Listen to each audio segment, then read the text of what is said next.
So I watched The Breakfast Club for the first time ever last night, and I wanted to tell you my thoughts. Do you need to hear my thoughts on a 33-year-old movie? Absolutely not. But let's be honest here. You don't need any of these videos. Not a single one. This is not a channel that we would say is filled with essential content. So I'm going to go ahead and give you my thoughts anyway. Before I get into this, I have a message for John Hughes. So I get real reluctant about reviewing anything now that I have books out and my livelihood literally depends on reviews. Like bad reviews could destroy me and make me homeless and, well, I probably wouldn't be homeless. My parents might take me back. No, they wouldn't take me back. I've got 4 kids. They would take my kids back. They'd let me live on the street. So generally, I avoid reviewing anything of any kind unless I have super positive things to say. But I feel like with John Hughes, the statute of limitations has expired. Now, generally, I prefer to just review things of people who are dead so I can't hurt them. But he's been making really good money off this for 33 years. And I think at the time he made the movie, it was probably great. So John Hughes, if you're watching, which you definitely are not, but in case any of you guys decide to at him or whatever, please don't give 1-star reviews to my books. That would be not very cool. So The Breakfast Club is definitely a movie from a different time, and I appreciate that. You know, if you can't go back and review the Iliad and be like, you know what, this is a good book, but I really don't like its position on Trump's border wall. Like, it was written thousands of years before that, so you really can't apply the standards to today. And I felt like that a little bit going in there, like, whoa, on like gender relations and all of those things, the way this movie comes across, this is not a movie that could be made in 2018. And part of the problem might be that rather than being a 16-year-old girl watching this movie in 1985, I'm a 33-year-old guy watching this in 2018. Yes, this is how I spend my free time. It was my wife and I's date night. We put the kids to bed, we opened many, many alcoholic beverages, and we watched a teen rom tragedy. I don't even know what you did. Romantic comedy from 1985. It is the same age as me. So I've got to take all of that into account. But man, when the way those characters get along, and I have to check IMDb here because I am as bad with character names as I am with real people names. Like, I could know you for 15 years and still not be entirely confident what your name is. So the character Bender and Claire, like, first of all, he's apparently, my wife loves the trivia on these movies, so everything I know about this movie comes from her reading all of the trivia as we watch this movie. But apparently he was 26 when they filmed this, and Molly Ringwald, who plays Claire, was 16, and it very much looks like a 26-year-old man harassing a 16-year-old. Like, that's what this movie comes across of. Like, if these two were coworkers and he said any of the lines that he says to her through about 95% of the movie, he would be fired on the spot. And he doesn't just say one line, he says like many lines. The man has many lines in this movie. And I keep watching and thinking, man, that is not good. These are not things you can say. I can't imagine pitching this movie in 2018 with everything that's out there. Like, you would walk into a studio executive's boardroom and they would not kick you out. They would send you to jail. This would be the most inappropriate movie you could possibly release in 2018. I'm reluctant to even repeat some of the lines here, but some of it even, it was hard to know what was supposed to be offensive and what was supposed to be in line with what was happening at the time. Like, the vice principal, he has just one of the milder things on there. In his office at school, there's a calendar hanging up of a girl in a bikini.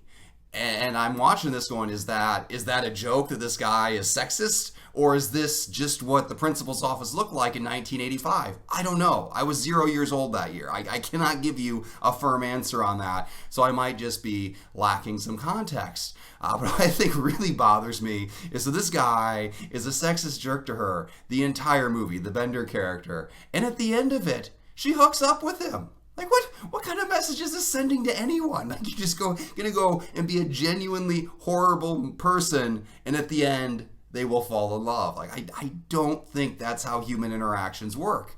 And I feel like that much had to be true in 1985. Like, I know that times were different back then, but I feel like human beings were still probably human beings and probably would not have enjoyed being sexually harassed for an hour and a half. Maybe I'm wrong, I don't know, but that's how it kind of seems to me.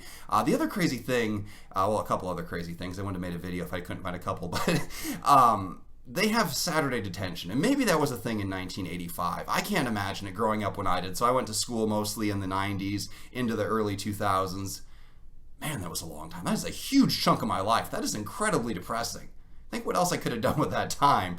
Probably amounted to a more productive citizen who didn't sit here ranting into a webcam by himself. But that's neither here nor there. So we would never have had Saturday detention because what you did on the weekends was you locked the school down as much as possible and you turned off all the lights and you turned the heat way down. And if you opened any part of the building, it was just the gym for athletes because you were trying to save every penny. I can't imagine opening up the entire school for 8 kids or however many there were. I'm not going to count. I could pause this video and do a quick count. It's on the screen right there. Not going to do it because I'm a busy man. But they open it up, and then a teacher or a vice principal has to stay there with them the whole day. Can you imagine in 2018 be like, okay, who's going to waste their entire Saturday staying with these kids? They won't even let them do schoolwork. They just make them sit in the room and stare at the wall. Like you're just asking for mayhem. Also, the mayhem quotient was way less than what I expected, so I kept waiting for like the big event, the big crazy caper or whatever. I really knew nothing about this movie. I did zero research. That's just kind of how I live my life. And the big caper never really comes. It's just them being mostly awful to each other the entire time. And then at the end, they're friends. The geeky character's like, are we still going to be friends on Monday? And I look at my wife, I'm like, what did I miss? When did they become friends? It's 95% them being jerks to each other and like 5% heartfelt confessions. I don't think that's how friendship works. I could be wrong. I'm too old to make friends. I don't think I've really made friends since college. And most of them I've kind of abandoned because friends take time. Who has time for that? Literally nobody. But they're like, oh yeah, we're best buds now because we've said truly awful things to each other and made everybody uncomfortable. But the real kicker for me is when they smoke marijuana in the library. Like I've never done pot, but I favor legalization. I think it's pointless to prosecute people for it. With that being said, I don't support teenagers doing pot in the library. If for no other reason, how are you not going to get caught? Like they're so worried early on about somebody walking in, and by the end, they just smoke up in the open. Like, well, where are those smells going? Every one of those kids is going to walk out of that library reeking of pot and also stoned out of their minds. You think the vice principal isn't going to notice? You think your parents aren't going to notice? Like, boy, when I dropped you off this morning, you sure smelled different. Did you get sprayed by a skunk? Yes, the wild roving skunks in the library. I mean, at one point, the guy, he hotboxes in the foreign language office. It is literally full of smoke. That smell is never coming out, ever. Is there not going to be an investigation? Or again, maybe this is just something that was lost to time. Maybe back in 1985, this was just what you did in school libraries on a Saturday.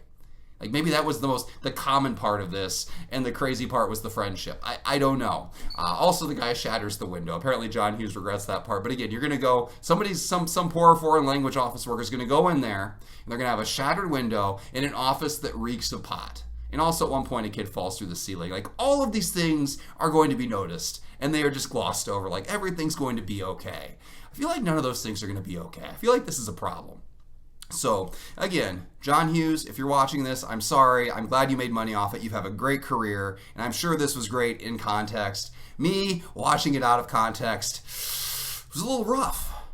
With that being said, please don't give me negative reviews. I really need those 1 or 2 sales. And I'm going to end this with a clip of my entire family doing the Breakfast Club dance. I thought that was a much bigger part of the movie when I did penalty video. I did it for my other podcast that we also post on YouTube. We used to do penalty videos. We stopped because we're lazy and pressed for time. We stopped the penalty videos. We didn't stop the podcast. But I only knew this scene, and I went and watched just this scene and did a shot-for-shot remake. And I assumed it had some giant sentimental reason for being in there. Turns out it's just a random dance number for no reason. That's okay. So anyway, I'm going to end with that video. Yes, I can repost my own content. Nobody watched it the other place. Deal with it.